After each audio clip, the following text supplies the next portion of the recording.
Welcome into WFRV Plus Sports Night. I am Kyle Malzahn, joined by the one, the only Carson Fowler. Everybody give it up for him.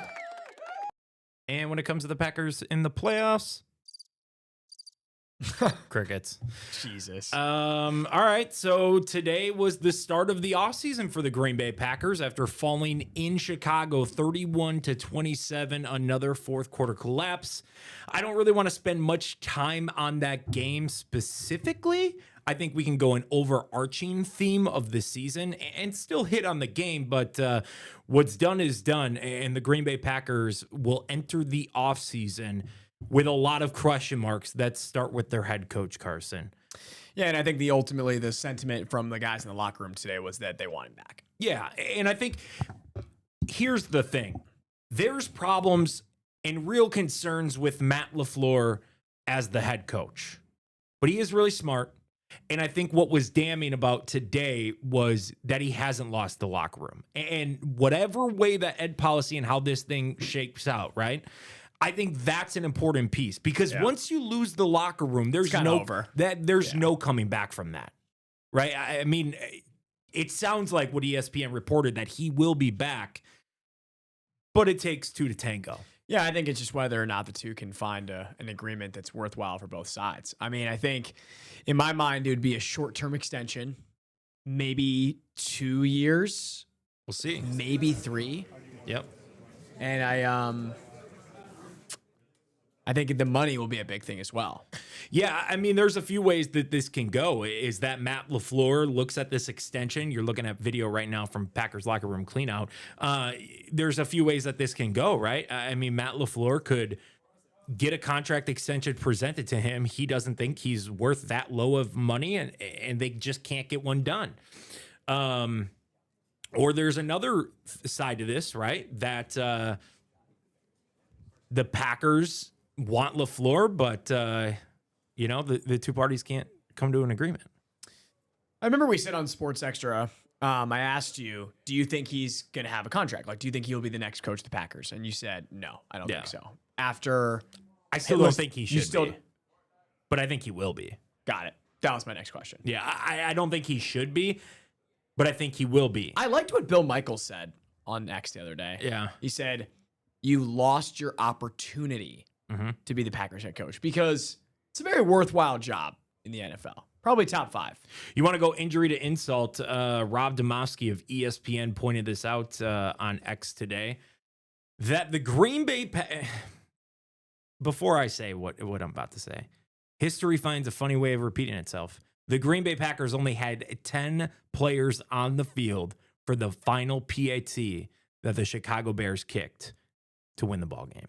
Made it a 4-point game. Yeah. And that right there, to go along with the same situation that happened in 2021 in the NFC divisional round against San Fran, when they only had 10 players on the field during Robbie Gould's game-winning field goal, that right there isn't execution from players.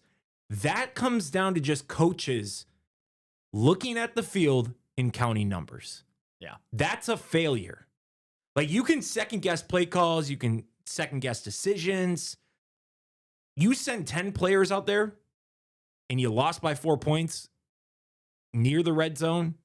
You have 11. You don't know what happens. The odds of them making a difference in that. You never know. Look at what happened in Dallas. Yeah. That's coaching. That's coaching. And in 7 years, I don't know who that falls on, but that's between Rich Bisaccia, who's the special teams coordinator, and the assistant coach and the head coach, to make sure the bare minimum, you have 11 players on the field. They had 10. That's coaching. And that is just another piece of ammo why I don't think Matt LaFleur is just cut out for this. But it doesn't matter what we think. It matters what the players think, for one, and it matters what Ed Policy thinks. All right, let's get you to some player reaction on what the players said today on Locker Room Cleanout just about their head coach. I don't think there's another coach that could come in and do it as well as he does it, especially with the complexities that are in this offense. When you get players that get into year 3 in this offensive tree, like the offensive knowledge that we had retained year after year, it's only getting better here. Yeah, I think Matt's an outstanding head coach. There's no doubt in my mind that he'll remain here as a Packer. I think a lot of that talk is pretty silly. I think the world of Coach LaFleur. He's an amazing person. He's an amazing guy. He's a mastermind in coaching. He cares, and that's the thing. When you got a coach that cares about his players, cares about wins, cares about victories, cares about, even the trauma we go through, that tells a lot about a coach, There's going to be outside noise, outside all the time, bro, but, like, at the end of the day, you gotta make a decision in life.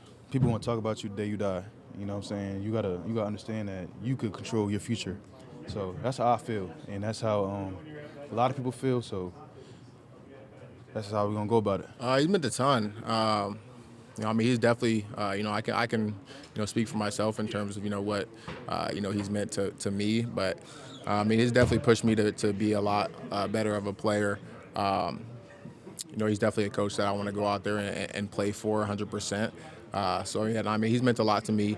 Obviously he's given me a lot of my opportunities to do what I do and grow as a player and as a man. So a lot of love and appreciation from Matt for sure. I just don't know. I just don't know if he's fit for the big game. Do you think it would be detrimental to this football team if they fired Matt LaFleur after what you heard from those guys? That's a good question, Carson. That's why I said, like, he didn't lose the locker room. They're on their side. Now, I didn't expect to walk into the locker room and everybody, throw shade on. But that's a big thing. Like, players have to believe in this organization and want to play for the Green Bay Packers. I'm just saying this. The highest paid player on that team spoke extremely highly of a guy who he literally just met. In the grand scheme of Micah Parsons' career, he has known Matt LaFleur for a snap. Yeah. Yeah, for sure. I just think that there's a culture thing right now, and it's a stark difference in Chicago, and there's a stark difference in Green Bay right now. And I'll say this though, I don't think Matt LaFleur would ever be caught screaming F-bombs and doing the antics that Ben Johnson did. Listen, I'm of one that was actually not a fan of all that. Sure. I think it's a little embarrassing. Yeah. You're the head coach of an NFL franchise. You should carry yourself with some dignity and respect. Yep. And granted, this is a big rivalry, but you're not playing high school football. Like, we're not dropping F-bombs after you just won a playoff game. Like, win with respect and class. But and that's what Matt LaFleur does. Okay. That's just my take. But the devil on my shoulder here is Packers fans, and I'm not saying you because you're a reporter, you cover the team. Packers fans would say the same thing that you said, but are still living in the moment 4 years removed to Aaron Rodgers doing the same antics at Soldier Field saying, I still own you. A player doing it is a lot different than a coach. Okay, fair point. It's funny you bring this up. I had a friend actually we had this exact same argument. Interesting. But when I said that there's two stark differences in mentality and culture and identity, which I don't know if the Packers have an identity. And you think the culture that Ben Johnson is instilling is more of what you'd be looking for here in Green Bay? But I think that the Packers are far from that culture that Ben Johnson created in just 1 year. Because when Javon Bullard takes to the microphone today in the locker room and says, this is paraphrasing a little bit, but there's two types of people in this life. One guy that's going to keep their foot on their neck and talk some crap. The other guy is going to put him out while he's down there. We have to be that team that's going to put people out when they're down there. That says it all for me. That the Packers are far from the killer football with that killer instinct. They are far from that football team, but they're going to have to figure it out, and we'll see if Matt LaFleur is going to be leading the charge and try to get over the hump. I mean, that's at the end of the day. You chase a Lombardi, and the Packers haven't done that under Matt LaFleur's tenure, but my gut says he will be back. Reports align with that, even though there's reason to believe he shouldn't. But that's life in the NFL, man. Not for long, or for Matt LaFleur's case, another contract extension. All right, when we come back on WFRV Sports Night, it's been a long day. It's been a long week. It's been a long season. Week. But here we are. We'll hear from Micah Parsons and Tucker Kraft, who took the microphone for the first time since those season-ending injuries. We'll hear from them on the other side of WFRV Sports Night. Don't go nowhere, folks.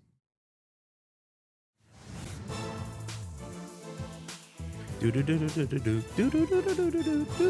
back to WFRV Plus Sports Night. Have to keep some fun. There's bad energy in Green Bay right now, man. It's somber when the Packers lose. But I will say today's locker room clean out. I've covered this team for 5 seasons now.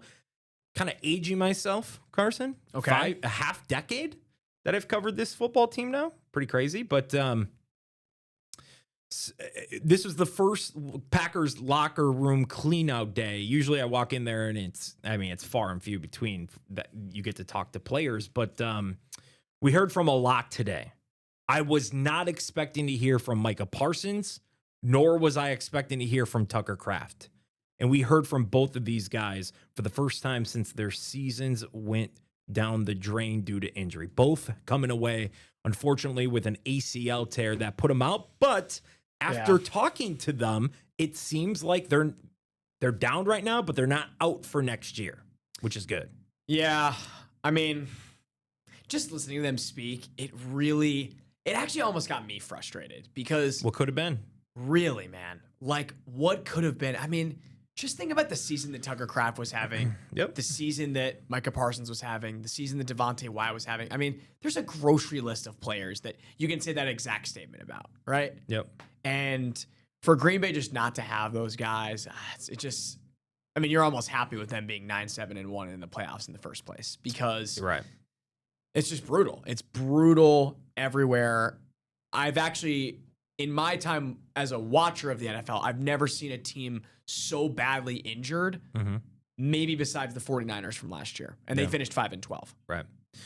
Yep. Pretty heartbreaking stuff when Micah Parsons and Tucker Kraft go out because the Packers could never find their footing once number uno went on the ground. All right, let's hear from the men of the hour earlier today, Tucker Kraft and Micah Parsons. It's definitely frustrating.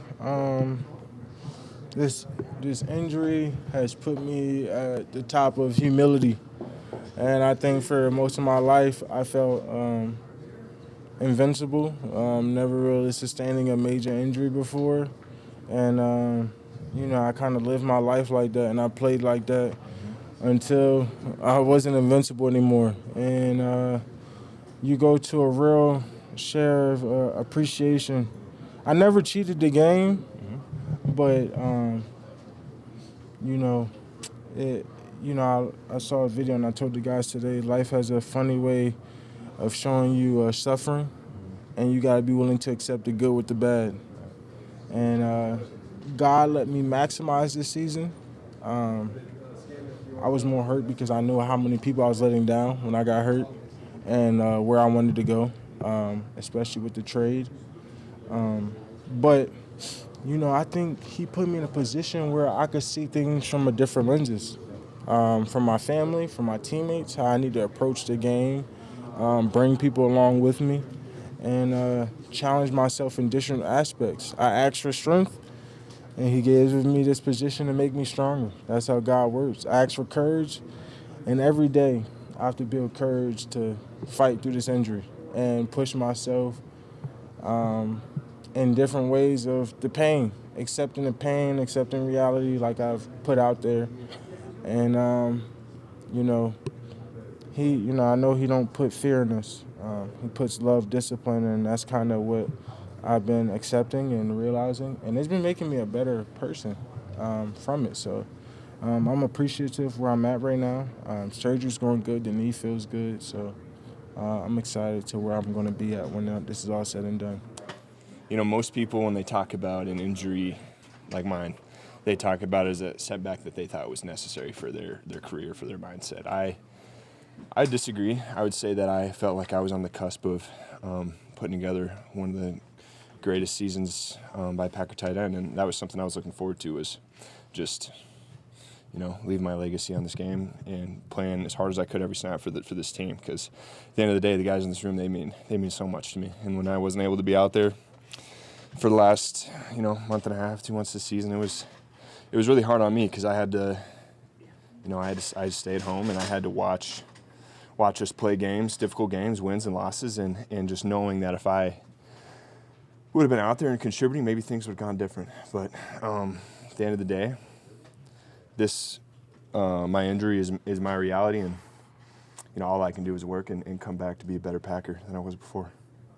It's definitely. Now, what's really nice after hearing those sentiments from both Parsons and Tucker Kraft talk is that both expect to be back in the first month of the NFL season. Micah Parsons says if he asked him, he would want to be back in week number 1, which would be insane if he is. I'm not counting anything out, but he said realistically, he's not going to be on IR, which means that his return would be in September. Because if you're placed on IR, you're expected to at least miss 4 weeks. You're done for 4 weeks. And then from there, who knows? But he's not expecting to be on IR. And then when it comes to Tucker Kraft, Tucker said that he was told by somebody that, one of his special, whatever it was, that he was kind of like ahead of schedule. But he said not to put too much stock into that because he's just 10 months removed from being under the knife. But anytime you get a sign of encouragement like that, that's good in the recovery process. Yeah. I mean, I'm glad that he's optimistic. Yeah. Man, another thing, just listening to those guys, they both said, I would never wish this on my worst enemy. Right.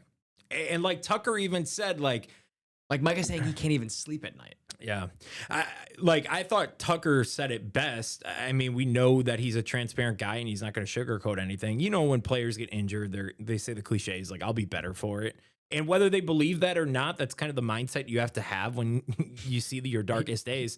But Tucker Kraft flat out said, he's like, I'm not going to sugarcoat it. This sucks. Because what was the stat that you brought up about Tucker Kraft? Had he not got injured, he would have had, if he went on the same pace, he would have had one of the most unreal seasons by a tight end. If Tucker Kraft had finished the season the way he had started it, he had a little under 500 yards, 32 catches, and 6 touchdowns, his 8 games in a Packers uniform this year. Had he played the next 8 or 9 games, so what is that, roughly 65 catches, 1,000 yards, and 12 to 13 touchdowns, those would all be single season records for a Packers tight end.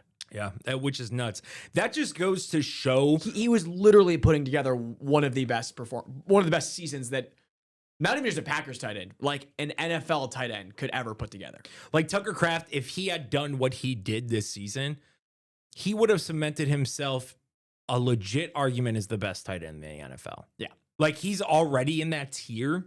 Trey McBride, I think he finished the season with a little under 100 catches, a little more than 1,000 yards, and 12 touchdowns. Yeah, and he's and everyone's talking about him he's, just golden boy. I mean, it's tough. It sucks to even think about this, but I just hope that these players, for their own sake too, because this is their livelihood, this is where they make money, that they come back and don't skip a beat. Yeah, as Tucker Kraft said, my body is my corporation. I'm a living, breathing business. It's pretty, it's funny, but it's so true. Yeah, for sure. All right, we're going to take a break here on WFRV Plus and then come back and wrap up the show. But everybody, you're watching WFRV Plus. Don't go anywhere.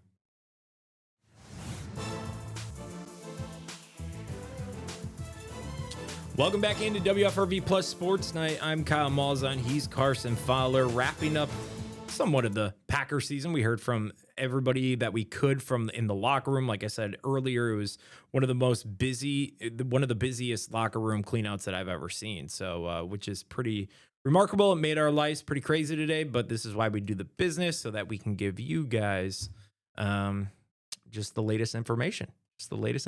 All right. Let's hear for some more players, because there's a lot to unpack with how the season unfolded and the season-ending loss. You lose 5 in a row. You go 9-7-1 after you're a 9-3-1. You get a first-round playoff exit. You have 2 collapses in Chicago against your rivals at Soldier Field. There was a lot of things to ask these players. So I'm just gonna let this take away, and you guys hear it for yourselves. We just gotta. It's gonna take time. I think time will say it all really, and do everything we need it to do, to be honest. So I think it's just gonna be a time thing of where we can kind of just sit and reflect and really think about, like I said, what we need to do better. And yeah, we had the opportunity and we didn't seize it. Sometimes it happens like that. It's not gonna be perfect all the time. You're not gonna have success all the time. Failures are a part of, not only football, but life. You know, you got to be able to, you know, figure out ways where, you know, you can become successful. And I think in order to do that, you need your failures. You need to, you know, take those losses. You need to take those lessons because that's how you learn from them. That's how you grow from them, and that's how you know, become a better team. You have to wake up that mentality every single day. 365 days a year, you're a national football league or professional athletes. You know, your body is your own corporation. You're a living, breathing business. So I think each guy has to take it upon themselves, hold themselves accountable to coming back and being their most spectacular self, because we're going to need it. I mean, obviously, we'll come up short again. Put up 27 points and we missed 6, 7 on special teams. You know, that's a 34 points. And you're talking about you want to get rid of a coach. At one point, players have to have accountability. And that's something that, you know, I'm challenging us and as players that we need to take.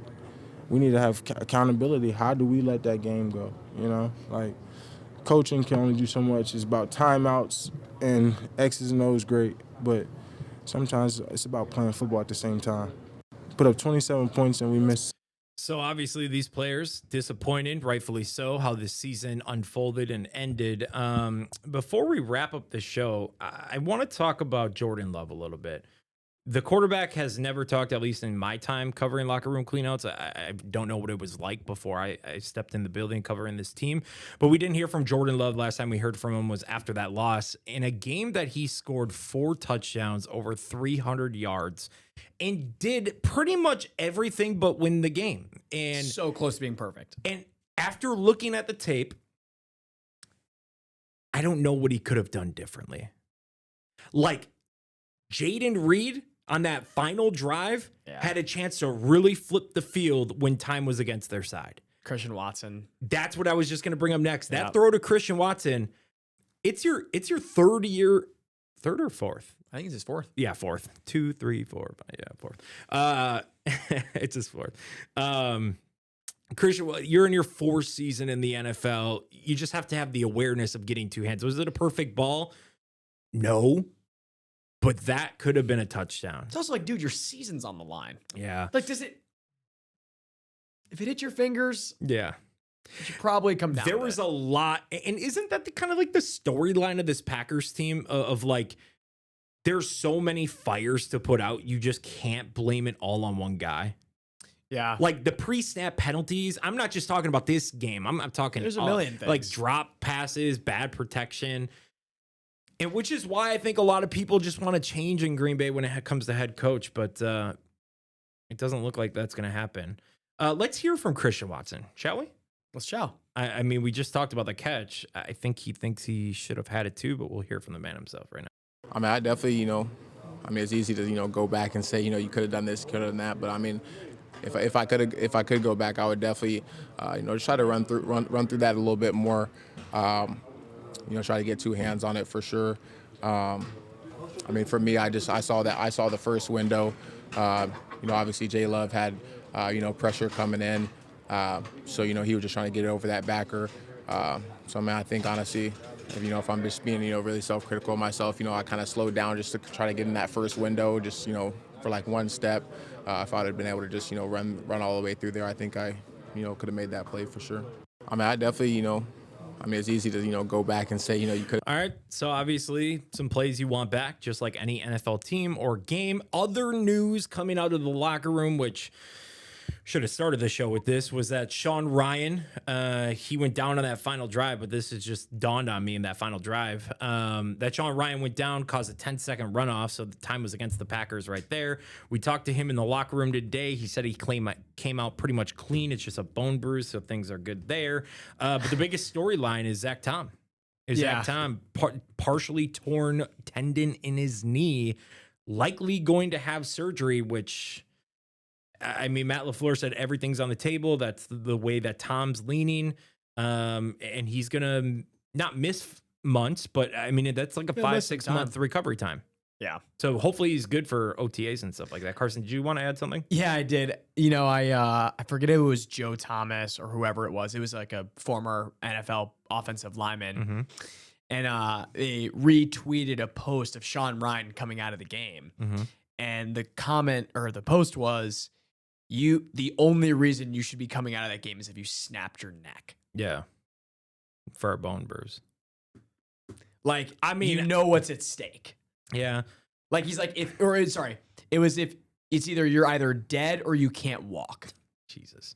Which is, it's a little dark, but like, Yeah. listen, I'm not going to like comment on Sean Ryan's like, mental fortitude, but it's like, dude, your season is on the line. I know. That 10 seconds is a lifetime. You also don't know. It was cold in Chicago. You don't know what these guys are going through, too. But yeah, that is funny. That is funny. All right, before we wrap up the show, we're going to hear from Matt LaFleur on what they do with injuries, because they sure did pile up, and how do they fix that going forward, with some Zach Tom sound as well. I think we have to look at everything from how we train to how we practice, trying to find maybe different ways to do things. But those are all the conversations that are ongoing right now. Just taking all the data that we have, comparing it to, other teams or whatever it may be. But from a training standpoint, just making sure that we're trying to build up our people, our players, so that they can go out there and they can compete at a high level for a long period of time. You can feel sorry for yourself, or you can use the off season, figure out maybe it's something I'm doing. Maybe I need to not lose weight, but maybe I need to get in better shape, or I don't know. But obviously we need to figure something out, because I keep tearing. And if you're wondering why Matt LaFleur was all choppy right there, because he said a lot of ums in that answer, and it was a really long, prolonged answer that I just didn't have the time to run, so I cut out all the ums. There you go. Packers cleanout, offseason. We are expected to hear from Brian Gutekunst at some point this week, so there's going to be a lot of stuff going on through our airwaves, through WFRV Plus, but until then, the Packers, their season's done, and we'll head to Cancun. He's Carson. I'm Kyle. Thanks for watching, folks.